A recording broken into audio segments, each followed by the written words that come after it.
Okay, അപ്പോൾ നമ്മളെന്താണ് +1 ഫിസിക്സിൽ ഇനി ആകെ 3 പാഠങ്ങൾ ഈ സീരീസിൽ ചെയ്യാൻ ബാക്കിയുള്ളൂ. അതിൽ എന്താണ് ഫ്ലൂയിഡ്സും തെർമൽ പ്രോപ്പർട്ടീസും ഞാൻ ഓൾറെഡി ഒരു പാർട്ട് 1 ചെയ്ത് വെച്ചിട്ടുണ്ട്. അത് ഞാൻ ഇത്രയും പെട്ടെന്ന് ഞാൻ തീർക്കുന്നതായിരിക്കും. പിന്നെ ആകെ പിന്നെ ബാക്കിയുള്ളൊരു ഒരേ ഒരു chapter solids and mechanical properties of solids. വലിയ അത്ര അടിപൊളി എന്ന് പറയാൻ പറ്റുന്ന ചാപ്റ്റർ അല്ല, ഒരു ബോറിംഗ് ചാപ്റ്റർ. അത്ര വലിയ കണ്ടൻറ്റും ഇല്ല, കുറച്ച് കണ്ടൻറ്റ് മാത്രം പഠിക്കാനുള്ള ചാപ്റ്റർ. ഇതിൽ വരാൻ സാധ്യതയിൽ NCERT എക്സാമ്പിൾ ക്വസ്റ്റ്യൻസ് നമുക്ക് നോക്കി നോക്കാം. പേജ് നമ്പർ 240 എക്സാമ്പിൾ 9.3 ചെയ്യുക, അത് എക്സാമിന് വരും. പിന്നെ ഈ പറഞ്ഞ പേജ് നമ്പർ 242 എക്സാമ്പിൾ 9.4 ചെയ്യുക, എക്സാമിന് വരും. പേജ് നമ്പർ 243 എക്സാമ്പിൾ 9.5 ചെയ്യുക, അത് എക്സാമിന് വരും. പിന്നെ അത്ര ക്വസ്റ്റ്യൻസ് ഇല്ല, ചെറിയൊരു പാഠമാണ്. ഇത്ര ക്വസ്റ്റ്യൻസ് നിങ്ങൾ അതിൻ്റെ ഭാഗമായിട്ട് പഠിച്ചു നോക്കുക. അപ്പോൾ ഈ പാഠത്തിൽ വരാൻ സാധ്യതയിൽ ഈ പറഞ്ഞ NCERT എക്സസൈസ് ക്വസ്റ്റ്യൻസ് നമുക്ക് നോക്കാം. ഇതിൽ കുറച്ചധികം ന്യൂമറിക്കൽസ് ഞാൻ കാണുന്നുണ്ട് അധികം ക്വസ്റ്റ്യൻസിലും. അതിൽ സ്ക്രീൻഷോട്ട് എടുക്കാൻ അവസരം തരുന്നതായിരിക്കും. ഞാൻ കൂടുതലും തിയറിറ്റിക്കൽ ക്വസ്റ്റ്യൻസ് തന്നെയായിരിക്കും ഡിസ്കസ് ചെയ്യുന്നത്. കാരണം ന്യൂമറിക്കലാവുമ്പോൾ ജസ്റ്റ് നിങ്ങൾ ഇക്വേഷൻ മാത്രം സബ്സ്റ്റിറ്റ്യൂട്ട് ചെയ്താൽ മതി. അപ്പോൾ അതാണ് എൻ്റെ ഒരു കാര്യം എന്ന് പറയുന്നത്. ഈ ഒരു ന്യൂമറിക്കൽ ക്വസ്റ്റ്യന് സ്ക്രീൻഷോട്ട് എടുക്കാവുന്നതാണ്.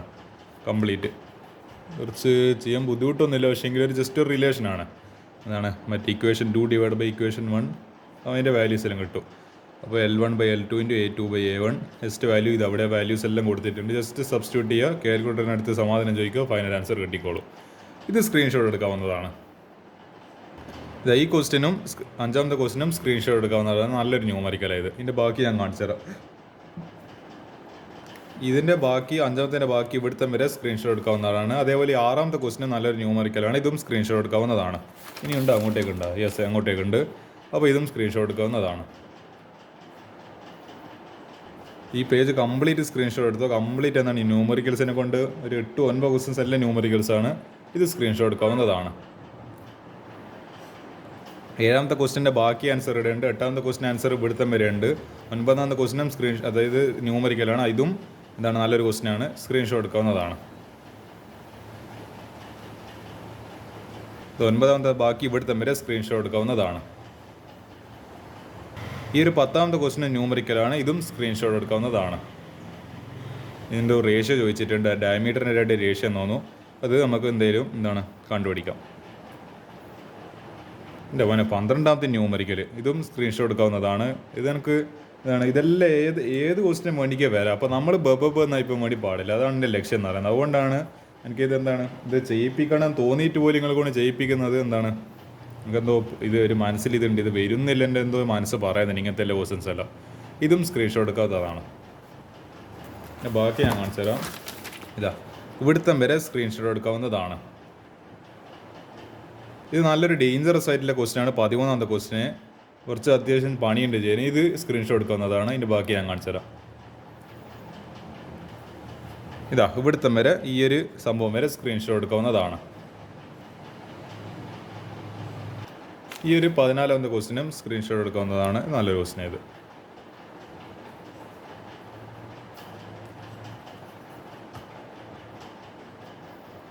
എൻ്റെ 15ാമത്തെ ക്വസ്റ്റ്യനും ന്യൂമറിക്കലാണ്. എല്ലാം ന്യൂമറിക്കലാണല്ലോ പാഠത്തിൽ. ഇവിടുത്തെ വരെ സ്ക്രീൻഷോട്ട് എടുക്കാവുന്നതാണ്. ഈ ഒരു സെലക്റ്റഡ് എക്സാംപ്ലർ പ്രോബ്ലംസിൽ ഒരു 7ാമത്തെ ക്വസ്റ്റ്യൻ ന്യൂമറിക്കലായിട്ട് കാണുന്നുണ്ട്. ഇതും സ്ക്രീൻഷോട്ട് എടുത്ത് വെക്കാവുന്നതാണ്. ഈ ഒരു 9ാമത്തെ ക്വസ്റ്റ്യൻ ഒരു ന്യൂമറിക്കലാണ്. ഇതും സ്ക്രീൻഷോട്ട് എടുത്ത് വെക്കാവുന്നതാണ്. ഓക്കെ, ഞാൻ ഈ ഒരു 3ാമത്തെ ക്വസ്റ്റ്യൻ ഡിസ്കസ് ചെയ്യാം. Stress strain graph of materials A and B തന്നിട്ടുണ്ട്. ഒന്നിൻ്റെ സ്ട്രെസ് സ്ട്രെയിൻ ഗ്രാഫ് ഇങ്ങനെ, അതിൻ്റെ കുറച്ച് അത്യാവശ്യം ഇങ്ങനെ നീണ്ടു പോകുന്നുണ്ട്. നമ്മൾ B എന്ന് പറയുന്ന ഫിഗറിന് സ്ട്രെസ് സ്ട്രെയിൻ, അതായത് ഇതിൻ്റെ ഒരു എൻഡ് പോയിൻ്റ് ഉണ്ടല്ലോ, ഇതിന് ആക്ച്വലി ഇതിൻ്റെ ബ്രേക്കിംഗ് പോയിൻ്റ് എന്ന് പറയാം, ആ ഫ്രാക്ചർ പോയിൻ്റ്. അപ്പോൾ ഇത് കുറവാണ്, ഇത് കുറച്ച് ജാസ്തിയാണ്. ഇതിൻ്റെ questions which of the following materials has greater Young's modulus. അപ്പോൾ ഏതിനായിരിക്കും മറ്റേ സ്ലോപ്പ് കൂടുതൽ? അതിനായിരിക്കും. കാരണം സ്ലോപ്പ് ആണല്ലോ stress by strain by strain എന്ന് പറയുന്നതാണ് സ്ലോപ്പ്. അതാണല്ലോ ആക്ച്വലി യങ്സ് മോഡുലസ്. അപ്പോൾ slope of graph A is greater than slope, അതായത് MA, slope of A greater than MB. അപ്പോൾ Young's modulus of A greater than Young's modulus of B. Simple. Slope directly proportional to ഈ പറഞ്ഞ Young's modulus എന്ന് പറയുന്ന Y. അടുത്ത which of the two materials is the stronger material? Material A is stronger than material B. Become it can stand more load without breaking. അതായത് ഇതിൻ്റെ fracture point. അപ്പോൾ ഇത് കൂടുതൽ സ്ട്രെയിന് മീൻസ് കൂടുതൽ strain കൊടുക്കുമ്പോഴാണ് എന്ത് ചെയ്യുന്നത്, ഇത് പൊട്ടിപ്പോകുന്നത്. അപ്പോൾ നമുക്ക് എന്ത് ചെയ്യുക, കൂടുതൽ അതിൻ്റെ മുകളിൽ നമുക്ക് പ്രഷർ അല്ലെങ്കിൽ ഒരു കംപ്രഷൻ അപ്ലൈ ചെയ്യാൻ വേണ്ടി പറ്റും. ഇതിലെന്താ, ഇത് കുറച്ചൊന്ന് സ്ട്രെയിൻ കൊടുക്കുന്നപ്പോഴത്തേക്ക് പോവും ഡീ പോയിന്റ് എത്തി, അതിൻ്റെ ഫ്രാക്ചർ പൊട്ടിപ്പോയി. അതാണ്. അപ്പോൾ ഇത് എന്താണ്, ഈ ഒരു സാധനം കുറഞ്ഞ ഈ ഒരു ഗ്രാഫ്, ഒരു കർവ് കുറഞ്ഞത് എന്തായിരിക്കും, it is a weak and brittle, അതായത് പെട്ടെന്ന് പൊട്ടിപ്പോകുന്നതാണ്. ഇതെന്തായിരിക്കും, ഇത് കൂടുതൽ എന്താണ്, മോർ ഹാർഡ് ആൻഡ് ഡക്റ്റൈൽ ആയിരിക്കും, ഡക്റ്റൈൽ മെറ്റീരിയൽ. ഇങ്ങനെയാണ് നമ്മളിത് ഇതിൻ്റെ ഗ്രാഫിൻ ഇൻ്റർപ്രിട്ടേഷൻ ചെയ്ത് എക്സാമിന് വരാൻ സാധ്യതയുള്ള 2 മാർക്കിന് ഒരു ക്വസ്റ്റൻ ആയത്. ഓക്കെ, ന്യൂമറിക്കൽ ലെവലപ്പ് ന്യൂമറിക്കലാണ്. A 14.5 kg mass fastened to 1 end of a steel wire of unstretched length. ഇതൊരു സ്റ്റീൽ വയറിൻ്റെ നല്ലൊരു എന്തുണ്ട്, ഒരു 1 meter ലോങ് എന്താണ് ഒരു സാധനമുണ്ട്, വയറുണ്ട്. വേൾഡ് ഇൻ എസ് എന്താണ് വെർട്ടിക്കൽ സർക്കിൾ, കുത്തനെയുള്ള circle with an angular frequency of, അത് കറങ്ങുന്നുണ്ട് 2 revolution per second at the bottom of the circle. The cross sectional area of the wire is എത്ര തന്നിട്ടുണ്ട്. Calculate elongation of wire. അപ്പോൾ എന്താ, delta L കണ്ടുപിടിക്കണം. When the mass is at lowest point at is path. എൻ്റെ figure ഇങ്ങനെയാണ് വരുന്നത്. അപ്പോൾ എന്താ, പോയിൻറ്റോ പിന്നെന്താ നമ്മളെ മാസ് നമ്മളെ ഫോഴ്സ് mg താഴോട്ട് വരിക്കുന്നുണ്ട്, ടെൻഷൻ മുകളിലോട്ടേക്കാണ്. അതായത് വയറാകുമ്പോൾ എന്തായാലും ടെൻഷൻ ഉണ്ടാവുമല്ലോ, ടെൻഷൻ. അപ്പോൾ ഈ മാസത്തിൻ്റെ ലോവസ്റ്റ് പോയിന്റിൽ എത്തുമ്പോൾ എന്ത് കണ്ടുപിടിക്കണം, എലോങ്കേഷൻ ഡെൽറ്റ എൽ എന്ന് പറയുന്ന ഈ ക്വാണ്ടിറ്റി കണ്ടുപിടിക്കണം. നോക്കാം. അപ്പോൾ ഇവിടെ എന്തെല്ലോ റെവല്യൂഷൻ എന്തെല്ലോ കറങ്ങി തിരിഞ്ഞ് മറിക്കുന്ന കളി കളിക്കുന്നുണ്ട്, റൊട്ടേഷൻ കളിക്കുന്നുണ്ട്. നോക്കാം. ഇതാ മാസ് എത്ര തന്നിട്ടുണ്ട്, 14.5 kg, length of wire 1 meter, angular frequency 2 revolution per second. Angular velocity നമുക്കറിയാം, ഒമേഗ ഇസിക്കൽ 2π ഫ്രീക്വൻസി. അപ്പോൾ എന്താ, അത് ആക്ച്വലി ഫ്രീക്വൻസി ആ തന്നത്. നമുക്ക് ഇതിൽ എന്ത് ചെയ്യാം, ആംഗുലർ അത് എത്ര സ്പീഡിൽ കറങ്ങുന്നുണ്ടെന്ന് കണ്ടുപിടിക്കുക. 2 × π ഫ്രീക്വൻസി എത്ര തന്നിട്ടുണ്ട്, 2 തന്നിട്ടുണ്ട്. 2 Hz എന്ന് അടിക്കലെടുത്തോ, 2 × π. അപ്പോൾ 4π rad/s ആണ് ആംഗുലർ ഫ്രീക്വൻസി എന്ന് പറയുന്നത്. ഏരിയ ഓഫ് ക്രോസ് സെക്ഷൻ ഇത്ര തന്നിട്ടുണ്ട്, അത് 6.5 × 10⁻⁻6 m², സെൻറ്റിമീറ്റർ സ്ക്വയറിനെ മീറ്റർ സ്ക്വയറിലേക്ക് മാറ്റുമ്പോൾ. Young's modulus 2 × 10⁻11 Nm/m². ഏറ്റവും lowest point of the vertical circle എന്താണ്, ഈ ടി, അതായത് ഇവ രണ്ടൊരു ഓപ്പോസിറ്റ് ഡയറക്ഷനിൽ. അപ്പോൾ T - mg എന്ന് പറയുന്നത് എന്തിനാ ഈക്വലായിരിക്കും, ml. ഇതിപ്പോൾ ഒരു mr/v². അതായത് ഇതിപ്പോൾ ഒരു സെൻട്രിപിറ്റൽ ആക്സിലേഷൻ്റെ ഒരു സെൻട്രിപിറ്റൽ ഫോഴ്സിൻ്റെ ഒരു ഇതുപോലെയുണ്ട്. അപ്പോൾ എന്താ, എം റേഡിയസിന് പകരം ലെങ്ത്ത്, ഇതിന് പകരം ലീനിയർ വെലോസിറ്റിക്ക് പകരം ആംഗുലർ വെലോസിറ്റി അതിൻ്റെ സ്ക്വയർ, ml ഒമേഗ സ്ക്വയർ. അപ്പോൾ ഇതൊരു സെൻട്രിപിറ്റൽ ഫോഴ്സ് ആയിട്ട് ആക്ട് ചെയ്യുന്ന പോലെയുണ്ട്. ഈ mg അപ്പുറത്തോടെ, T = mg × ml omega square. ഇനി ജസ്റ്റ് വാല്യൂസ് എല്ലാം സബ്സ്റ്റിറ്റ്യൂട്ട് നമുക്ക് ടെൻഷൻ കിട്ടും. അപ്പോൾ നമുക്ക് സ്ട്രെസ് ബൈ സ്ട്രെയിൻ T/A. അപ്പോൾ ഫോഴ്സ് ബൈ ഏരിയ ആണ് ആക്ച്വലി നമ്മൾ ഏതെന്ന് പറയുന്നത്, സ്ട്രെസ് എന്ന് പറയുന്നത്. പക്ഷേ ഇവിടെ ഫോഴ്സ് എന്താ ആക്ട് ചെയ്യുന്നത്, tension is the force here acting. കാരണം ഇവിടെ സ്ട്രിങ് ആണ്, വയറാണ്. വയർ അങ്ങനത്തെ കാര്യങ്ങളൊക്കെ, സ്ട്രിങ്, വയർ, ഇതിലെല്ലാം ടെൻഷൻ ആക്ട് ചെയ്യുന്നുണ്ട്. അപ്പോൾ അതായത് മാസ് എന്ന് പറയുന്നത് 14.5 × acceleration 9.8 plus mass 14.5 × length 1 meter എന്താ ഒമേഗ എന്ന് പറയുമ്പോൾ 4π, ഇതിൻ്റെ കംപ്ലീറ്റിൻ്റെ ഹോൾ സ്ക്വയർ. ഇത് ചെയ്താൽ മതി 2431.94 ഇങ്ങനത്തെ 2431.94 ന്യൂട്ടൺ കിട്ടും. ഇനി യങ്സ് മോഡുലസ് കണ്ടുപിടിക്കുക. T/A അതായത് സ്ട്രെസ് ഡിവൈഡ് ബൈ സ്ട്രെയിൻ എന്ന് പറയുമ്പോൾ, അത് എലോങ്ങേഷനാണ് ആക്ച്വലി സ്ട്രെസ് എന്ന് പറയുന്നത്. അപ്പോൾ അതായത് change in length divided by original length ആണ് സ്ട്രെയിൻ എന്ന് പറയുന്നത്. അപ്പോൾ ΔL/L. ഇതിൽ എന്ത് കണ്ടുപിടിക്കണം, ΔL കണ്ടുപിടിക്കും. ഇത് ആക്ച്വലി y തന്നിട്ടുണ്ട്. ΔL ഇട്ടുണ്ടെങ്കിൽ എന്ത് ചെയ്യണം, ഇത് അപ്പുറത്തോട്ട് ഇത് കംപ്ലീറ്റ് താഴെ വരട്ടെ. അപ്പോൾ TL, ഇത് മുകളിലേക്ക് കയറി A താഴെ പോയി, TL / AY.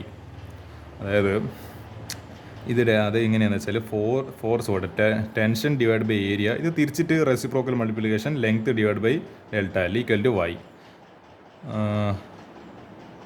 ഓക്കെ. അപ്പോൾ എന്താ ചെയ്യുക, ജസ്റ്റ് ഇനി ഒന്നും ചെയ്യേണ്ട, ഇത് ടെൻഷൻ അല്ല. ഓക്കെ.